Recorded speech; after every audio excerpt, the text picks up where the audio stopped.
Hello and welcome to this session on REST Web Services. Today we are going to learn about REST and RESTful web services. We will go very basic step by step and we will learn how can we call a web service as a RESTful web service. Let us begin. So REST is a very important but often misunderstood concept in web services. So let us decode REST today. In the earlier sessions we have seen that web services can be implemented in two major ways. One of the ways of implementing web services is SOAP. SOAP used to stand for Simple Object Access Protocol. However, the expansion is now discontinued, but we still use the acronym SOAP. One of the other major ways of implementing web services is REST, Representational State Transfer.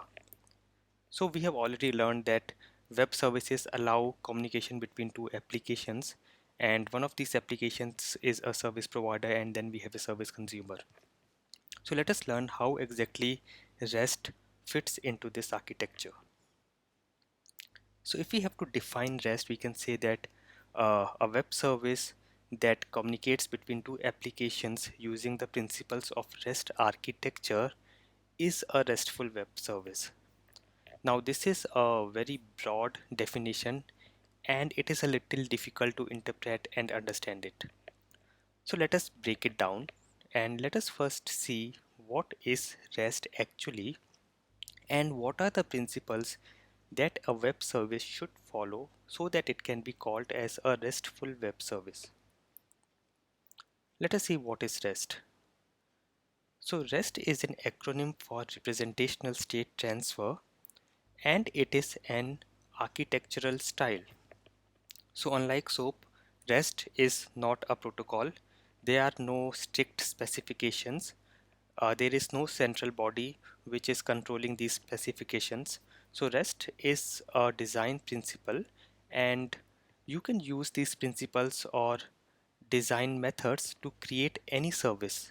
And when you apply these principles while creating a web service, we get RESTful web service. Now let us go a little more deeper. What exactly are these principles of REST architecture that a web service should follow so that it can become a RESTful web service? So these are some of the constraints or principles of REST. We will look at these one by one and we will go very basics and understand what all these principles are. We will understand uniform interface and we will look at what is a resource, what is the URI, and how exactly we use HTTP methods in REST. What is statelessness? We will understand the concept of caching, layering, and code on demand. Let us begin with the very first concept of resource. So in terms of REST, everything is a resource. Let me take an example. I'm trying to create an application for employee management system. Now I can create this application with any language on any platform and I can use any database for the backend. So irrespective of the language or the platform or the database, I will have some modules and entities in my application.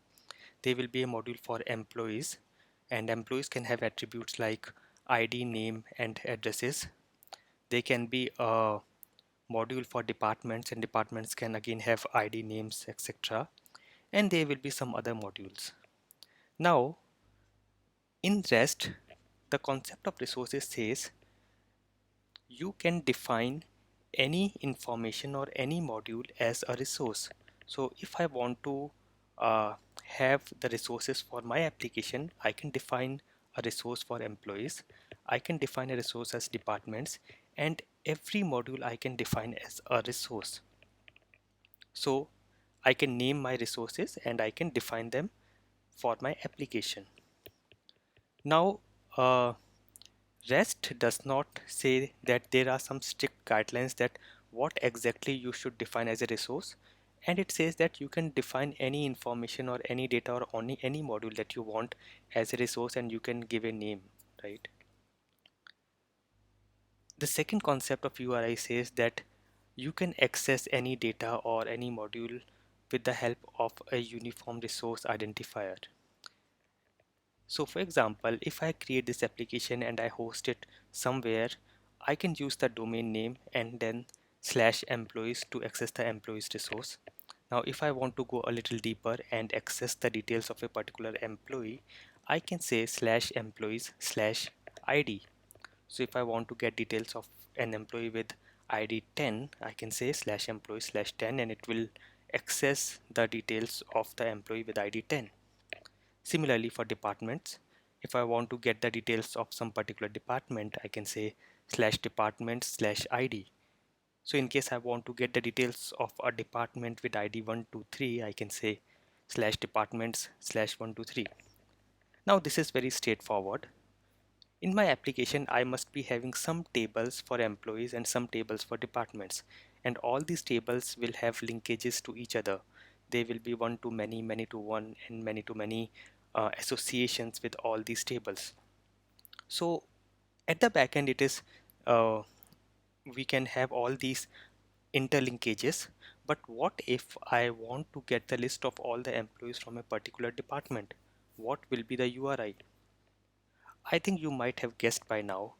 It should be slash departments slash ID of the department slash employees. So in this case, I will get the details or list of all the employees under the department 123. So this is how we can make use of resources and URI in REST. And Roy Fielding, who actually coined REST, says that any information that can be named can be a resource. It can be a document, an image, and so on. So there are no strict guidelines that what are the entities or modules that are there in your application should be considered as a resource. You can name anything and you can have any resource as your wish. So this is what the concept of resources are. Let us go forward and let us see how does we make use of HTTP in REST. So we know HTTP has some methods. We have get, post, put, delete, headers, options, and so on. And we can do a create using post, we can do a read using get, we can modify using put, and we can remove using delete. Now in REST, we make explicit use of this inbuilt HTTP actions. So for example, if I want to retrieve the details or the list of all the employees, I will do a get on the URI slash employees and it will list out all the employees from the system. Similarly, if I want to access the details of a particular employee, I will do get on slash employees slash 10. In this case, I will get details of the employee with ID 10. So I hope you are understanding this. We can use the HTTP methods along with the URI and we can access any resource or modify or create a resource. So for example, we can do a get, we can do a delete, we can do a post. In case of post, we also have to uh, give the data of the new employee so that in the response we will get the ID of the newly created employee. We can do a put and again we have to pass that data that has to be modified and in the response we will get a success message if everything goes fine and so on. So this is how we can use HTTP methods with URI and we can access and modify any resource. Also, if you have observed, resources are proper names and HTTP actions are verbs. Now if you notice, HTTP actions are verbs here and resources are proper names and we call it as nouns.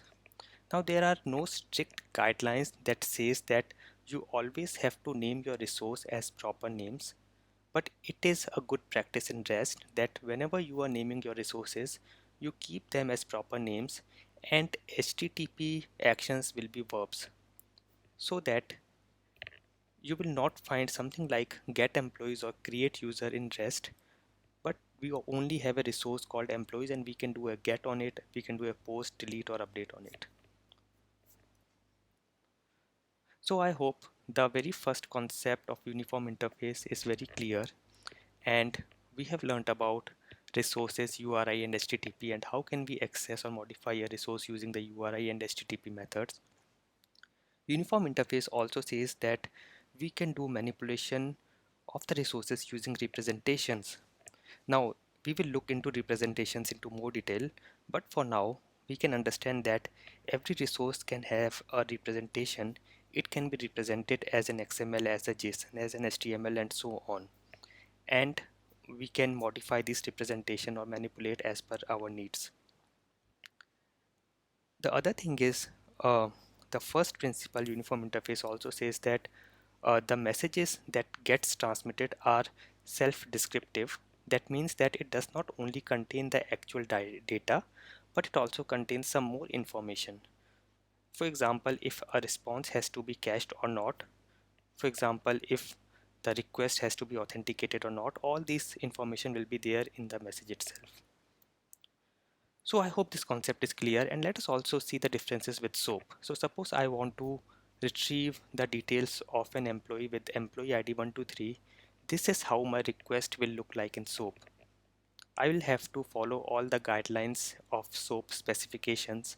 There will be a SOAP message with a particular structure having envelope, header and body, and this is how the request will look like.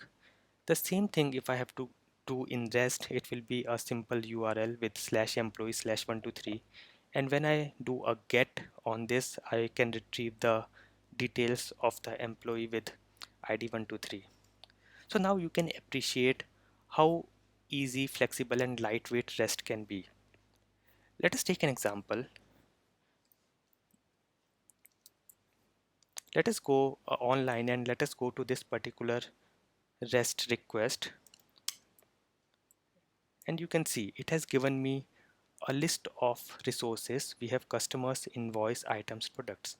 So in case I want to go to the customer resource, I will just say customer in the URL and I will just hit enter, and you can see it has given me the details or the list of all the customers. If I want to go to this particular customer 10, again I will just go to the URL, say /customer/10, and I am now getting the details of the customer with ID 10. So you can now see how easy and flexible REST can be. So we now know what uniform interface is, what are resources, what are URI, and how do we make explicit use of HTTP methods.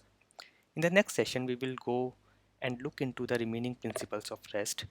What is statelessness? How do we do caching, layering, and code on demand? Thanks for watching.